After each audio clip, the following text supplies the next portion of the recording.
I haven't answered any of your questions this year, so let's make the first one.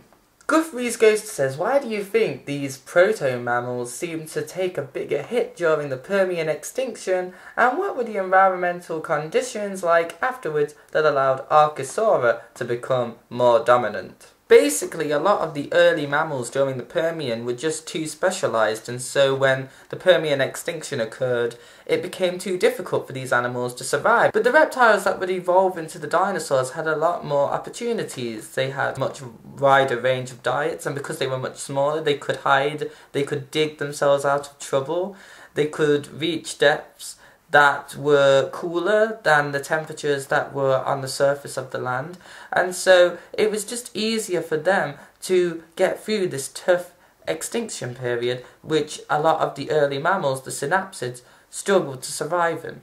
They also asked another question, which is, I know you really like Walking with Dinosaurs, but are there any other dino documentaries that had a positive influence on you? For instance, the PBS series, The Dinosaurs. I haven't seen much of the PBS series. I mean, I've seen bits and pieces on YouTube, but I've never been able to sit down and watch the entire series.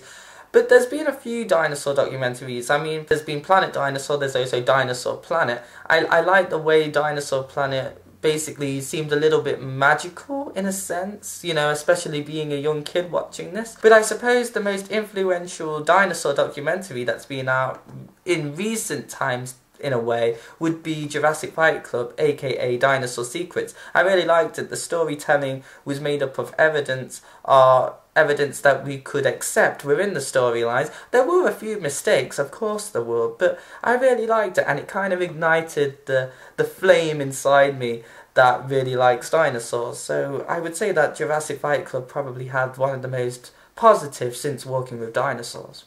I have some questions from another regular. This is Toffee1617, and one of their questions is, by the way, Ryan, there isn't going to be a lot of mating scenes in your possible idea, is there?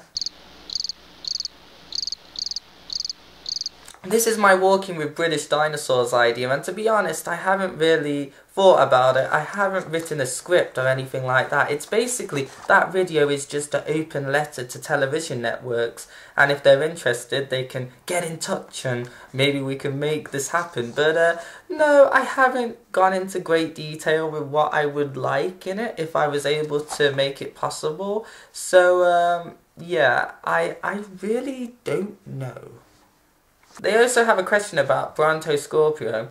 Would it have looked similar to a modern day rock scorpion, because that's how it looked in primeval New World?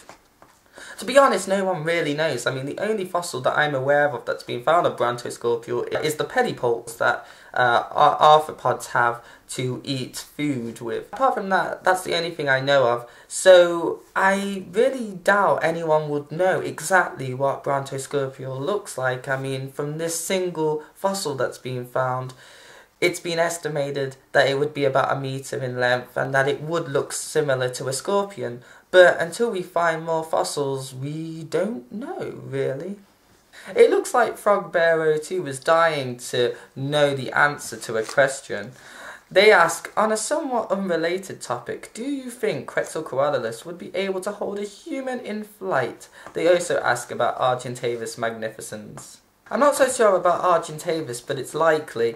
But Quetzalcoatlus almost could, but as far as I know, there's no scientific studies on whether these prehistoric animals would be able to fly with humans on them. But I don't think that would be the most important question to ask. I think what is more relevant is, how would you control those animals to fly on? Because they are both predators. I mean, how would you stop them from eating you? How would you stop being the next snack for these animals? I don't know.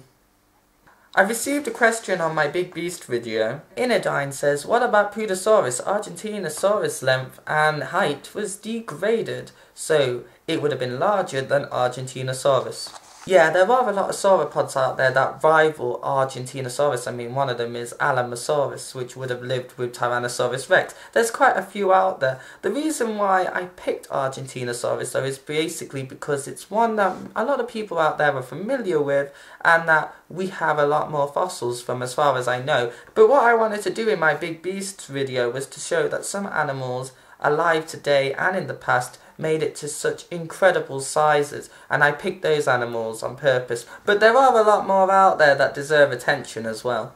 Those are all the questions that have been sent in. Thank you for sending them in. I hope the answers were helpful.